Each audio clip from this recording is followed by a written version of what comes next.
Wish you all a good day and God's many blessings as we celebrate this beautiful life, as we thank God for this beautiful new day that He has given in our lives, to be grateful to Him and to do something to bear fruit, the kind of fruit that abides, because He has chosen us, we have not chosen Him. So the liberty is not ours, it is His will that must be executed through our lives. Provided we surrender and allow Him to work, we will do greater things.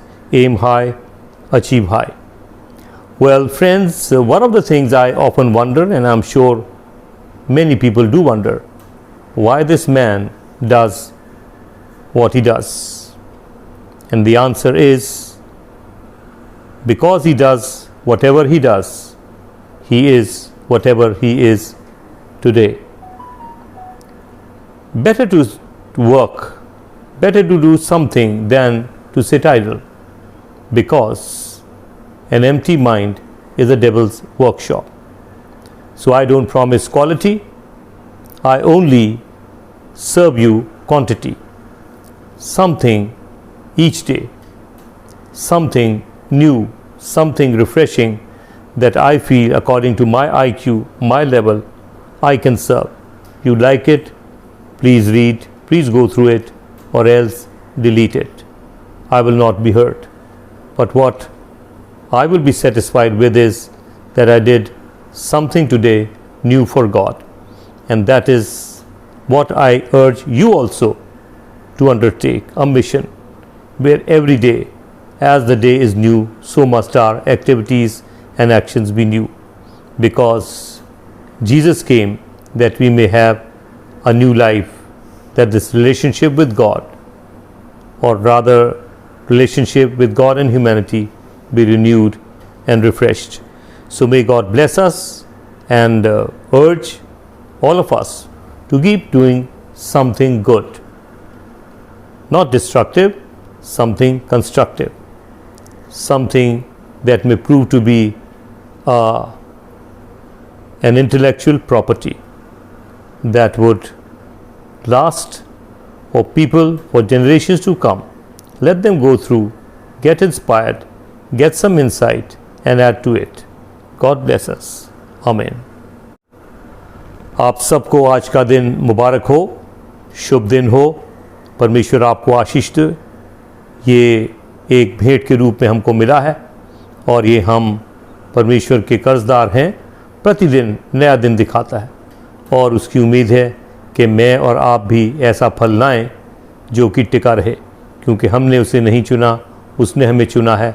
इसलिए उसकी इच्छा, उसकी मर्ज़ी हमारे जीवन के द्वारा पूरी होनी अनिवार्य है।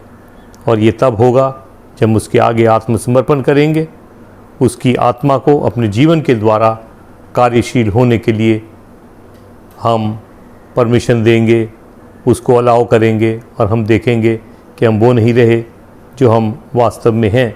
हमारे अंदर कुछ नयापन आ गया।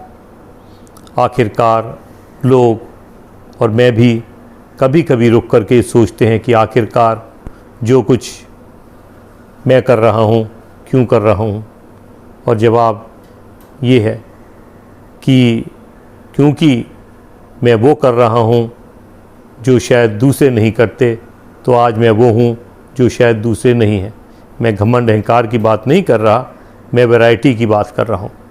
और ना मैं इस बात का क्लेम करता हूँ और ना मैं कुछ ऐसी मेरे अंदर क्वालिटी है कि मैं कहूँ कि मैंने तो कुछ बड़ा बढ़िया कर दिया। नहीं, ये तो एवरेज छोटी मोटी बातें हैं जिससे कि देखने वालों को शायद कुछ बात सोच विचार के लिए मिल जाए। और यही मुझे प्रभु ने एक मिशन दी है। बहुत अच्छे फीडबैक आते हैं, बहुत से लोगों की इनकरेजमेंट मिलती है और ये सिलसिला प्रभु चला रहा है। परमेश्वर का धन्यवाद हो कि उसने हमें इस लायक पर समझा। जो मेन इसका उद्देश्य ये है कि एक खाली दिमाग शैतान का घर है और इसलिए हमें चाहिए, और मैं आपको भी प्रेरणा देता हूँ, कुछ ना कुछ नया प्रतिदिन हो, उस तरह से जिस तरह से प्रतिदिन एक नया दिन प्रभु हमें दिखाता है कि हर चीज़ में हम कुछ एक नई इनपुट दें, नया कार्य करें, लोगों के लिए ताजगी लाएं और देखेंगे कि हमारा जीवन दिन प्रतिदिन और ज़्यादा प्रभावशाली हो रहा है।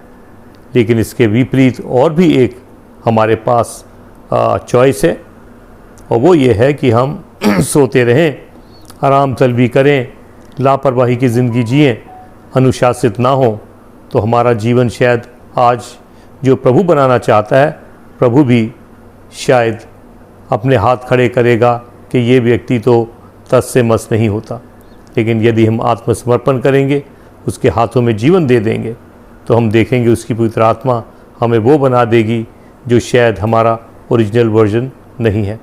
परमेश्वर हम सबको आशीष दे कि हम इस जीवन का सदुपयोग करें, इस समय का जो उसने हमें दिया है कुछ नया करें, क्योंकि प्रभु यीशु इस जगत में इसलिए आए कि जो मानव जाति के साथ परमेश्वर का रिश्ता है वो ताज़ा हो और रिन्यू हो।